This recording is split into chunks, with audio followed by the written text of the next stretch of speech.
It can be a dangerous place and it can be a hard place to live. That little shack with the t-shirt on it, that is our shitter. There are things that you do face here that you wouldn't face in everyday society. Yeah, this is kind of, bartender's view. There are issues like drug use and theft. Slab City is an entirely off-grid community about 3 hours outside of Los Angeles. I've actually been there twice before. People live in absolute fucking poverty. We're literally squatting on government land. How'd you do it? And today, we're going back. I have been talking to Nova since August of last year when I first started our queer life. I couldn't wait to finally meet them. And as always with this series, it was nothing like I expected.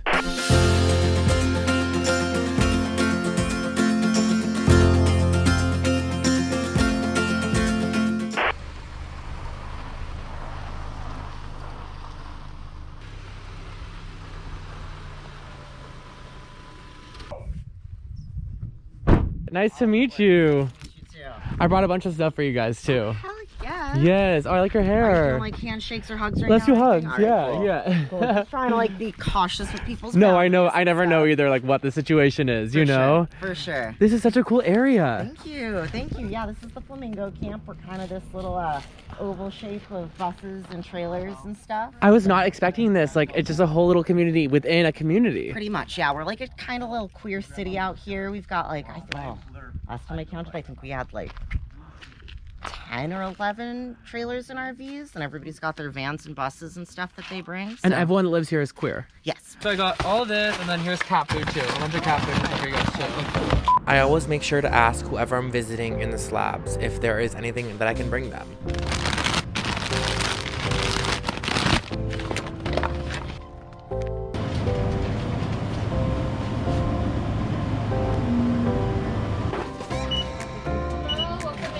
So that's the cat food. Well, I mean, 2 bags and vegetable oil too. You guys Oh, okay. Well, We'll cat food. Oh, okay. Yeah, my kitties have food at Jacob's.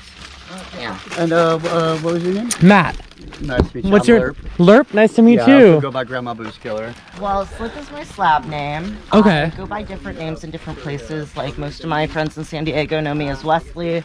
Grayson is a family name. What do you want me to call you, Slip? You can just call me Slip. I like Slip. Yeah, hell Slip yeah. is cool. Dope. Well, first of all, thank you for kind of showing me the ropes and around and stuff. I appreciate it. Of course, anytime. You have such a warm spirit about you. It makes me feel so comfortable. Thank you so much. And you said you've lived here for 2 years, right? Yeah. How did you think I want to come out to Slab City and live here? My friends have actually been coming to Slab City for a very long time now. And they introduced me to Slab City. They brought me out to visit. I fell in love with the place, came here with my ex-partner, and we both just felt this sort of magic and sense of coming home. And the pandemic hit. Everything was kind of going to shit for us otherwise. And we were like, you know what? Why not just show up and see what happens? I think that's beautiful because I would just think that a lot of people probably think the impression of people moving here is because they have to move here. I don't know, they don't have money, but it's just nice to know that like this is a place you wanted to come to. It's definitely a place I wanted to come to. A part of the reason that I fell in love with Slab City is knowing that there are camps like this where you will be loved and you will be welcome and you will be let in. It's interesting because after I posted the first couple of Slab City episodes, I got a lot of positive comments and some comments being like,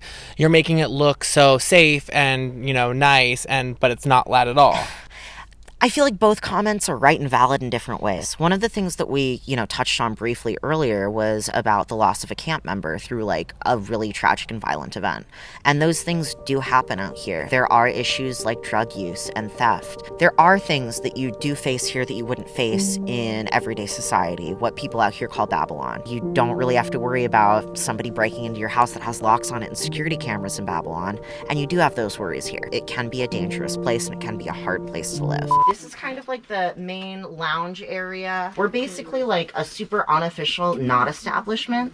The way we work is basically our whole camp runs off of donations and the generosity of other people. So if people want to come and gift us a little money, then we could give them a soda as a thank you or something. But there's not really like the official transactional thing that happens. It's basically like, hey, you did something for us. Let us get you back in some way. I love it. So this is where we like hang out, lounge, have parties. All the kids' toys and shit that ends up in our free pile that no one else uses. I love them. I love it too. Like I can look up here and find like shit that I've left like 2 years ago, Yeah. a year ago, or like Frodo and Austin Powers. They always keep moving. Yep. Yeah, this is kind of, bartender's view. Yeah, you can Yes. see all the good shenanigans from here. And hi, Matt. It's nice to meet you. Nice to meet you. I've seen a couple of your videos here at Slabs. Oh, thank I you. might have commented on one, but I appreciate that. Thank you so much. What's your name? Van. Van. Nice to meet you, Van. Yeah, Thank nice to you. have you here. Thank you so much. I appreciate it. Thank You're you. welcome to some chicken when Lurp gets that hot sauce. Thank you. going. Thank you. Yeah, looks like we're gonna have some lunch in a little bit. You love it. I love yeah. it. Yeah, this is our little living room. Oh my gosh. This, again, is one of the things that, like, constantly gets moved. Like, just yesterday we moved the little vanity stand and the futon, and we kind of flip those around. But this is kind of where we all kind of chill and just, you know, if we're not super party mode, we kind of just hang out in here. There's a little mattress if anybody wants to crash, and we've got our solar set up so that people can charge their phones and stuff right there. Nice. But yeah. You're set up. Yeah, it's a nice little setup. I really dig the living room. It's honestly, this camp is gorgeous. It's such a nice camp. It is. I love it. It's so interesting to me. Oh my gosh. Yeah, it's fun and colorful too. Yes. Like a lot of palettes are just like brown palettes, but like everybody here just like does art and tag stuff, so it's always like fun and colorful. Your pronouns are he, him. He and they, yeah. He and they. Yeah, he, him is, you know, preferred. They is totally right too. Okay, got it. And are you trans or are you what are like? Sorry, I don't mean to ask. No, it's totally okay. I'm open to these kinds of questions. Yeah, I want to feel comfortable to just ask you things so we can go where we want to go. It's no big secret. I am trans. I was on testosterone for about 2 years. I'm currently not on testosterone because I don't have health insurance.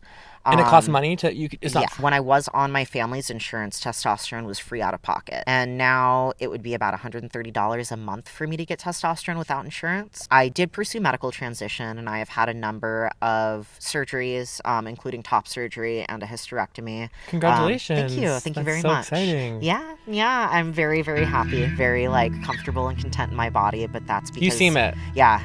And I feel like that's because of medical transition. Me transitioning socially did a lot of affirming things, but being able to see myself as I felt that I was mentally, and being able to get those affirming procedures and get on hormones was one of those things that really, really helped me solidify my comfort and sense of self-acceptance. I am curious because I feel like I've heard that when someone medically transitions, they're not considered trans anymore. To me, the definition of trans is anybody who identifies as something besides cisgender, so something besides the gender you were assigned at birth.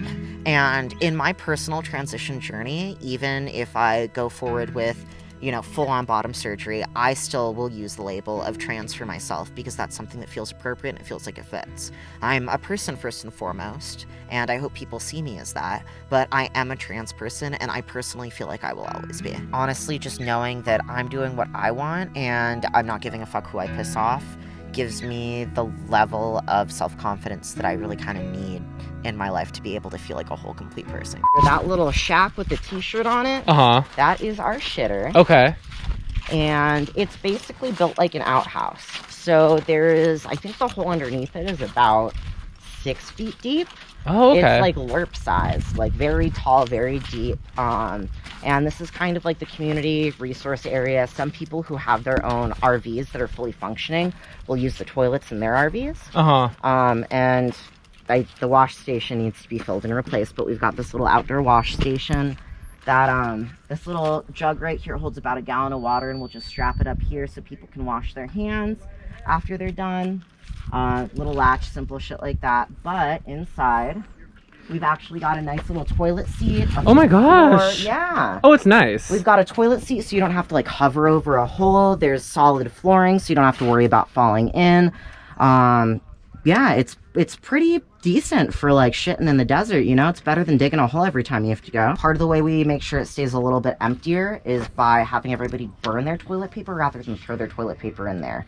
So you just toss your toilet paper in one of these cans or in the hole right there, and then you burn it up, and that cuts down on like a lot of the solid waste that'll just take up a lot of space in there. So eventually will it fill up, and what will you guys do then? When it fills up, we just cover it, and then so the wooden structure that's surrounding it is actually mobile. So you just move it to the next spot. Exactly, and this is the 3rd spot that this version of the shitter has been in.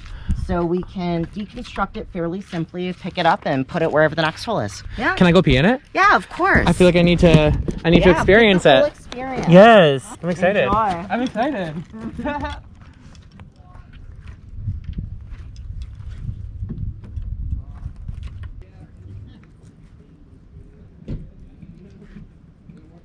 How was it? I loved it. Beautiful. It was a very enjoyable experience. Excellent. I always read about parents who like are worried about their kids getting on testosterone too early in the fear that they're going to change their mind about their gender. What are your thoughts about that? I mean, if your kid's standing to pee in the backyard at 5 years old, they probably know who they are and how they feel. Your child knows who they are in their hearts and at their core more than anybody else does, especially when kids are very, very young. Starting hormone blockers, that's a delay. If your kid starts hormone blockers and is choosing not to have the hormones that their body produces start so early, it doesn't do anything besides keep your kid in a body that hasn't had those growth hormones. And there's really no harm. They can always go off those hormone blockers, and if they do change their mind, then they can start having the hormones that their body naturally produces. Especially when kids are so young, the younger kids start to present these things, the more it shows how much trans people have always known who they are. And I feel like even if your kid is 16, 17 and might be going through what a lot of people see as a phase, there's no harm in getting your kid a binder or a gaff. There's no harm in getting your kid clothing that is affirming to them. You're allowing your kid to be who they need to be in that moment so that they can grow and understand themselves better.